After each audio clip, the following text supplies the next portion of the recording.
শুভ বৃহস্পতিবার। আজকে আমি যেভাবে মা লক্ষ্মীর ঘরটা মানে প্রতি বৃহস্পতিবার পরিবর্তন করে বসে সেটা আপনাদের সঙ্গে শেয়ার করব। তো বৃহস্পতিবার কিন্তু বিষ্ণু ভগবানের দিন, আর আমরা প্রতিটা বাঙালির ঘরে কিন্তু মা লক্ষ্মীর ঘর সেখানে চেঞ্জ হয়, সেরকমটাই আমিও করি। আর বৃহস্পতিবারে কিন্তু আমরা মানে বিষ্ণু ভগবান যেখানে থাকেন সেখানে কিন্তু মা লক্ষ্মীও বিরাজমান অবশ্যই থাকেন। তো সেই জন্য একই সঙ্গে পূজাটা হয়, কিন্তু আগে জানতাম মা লক্ষ্মীর দিন, এটা কিন্তু না, শুক্রবারটা হচ্ছে মা লক্ষ্মীর দিন, বৃহস্পতিবারটা হচ্ছে বিষ্ণু ভগবানের দিন, একই কথা। তো পরম্পরা যেটা দেখে এসেছি সেটাই করব। তো আমি একটা ছোটো তামার বাটির মধ্যে নিয়েছি ধান, আতপ চাউল আর একটু দূর্বার উপর আমি ঘরটা বসাই, তবে দূর্বাটা ওই দিন দিতে ভুলে গিয়েছি।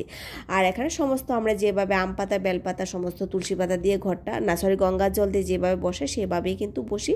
তবে আরেকটা সেপারেট ভিডিও খুব সুন্দর করে আপনাদের জন্য রেডি করব কোনো একটা দিন বা বৃহস্পতিবারে।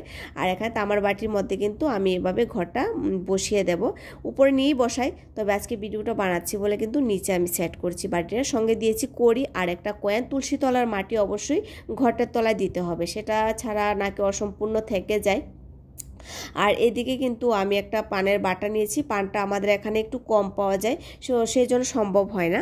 আর এখানে তো আমি কি করেছি, পানের বাটার মধ্যে তেল, সিঁদুর, মা লক্ষ্মীর পাঁচালি, একটা ছোট্ট বাটির মধ্যে আতপ চাল, ঝাঁপি আছে কিন্তু ঝাঁপিটা অনেক বড় সেই কারণে দিই না, ছোটো বাটির মধ্যেই চালটা। আর আলুটা তো থাকে অনেকটা দিন, যেহেতু চালের বাটিটা অনেকটা দিন থাকবে সেই জন্য আলুই দিই, আলুটা একদম থাকে। আগে পয়সা দিতাম, এখন দিই না, কারণ আমার মেয়ে না করেছে সেই জন্য এখন আর দিই না।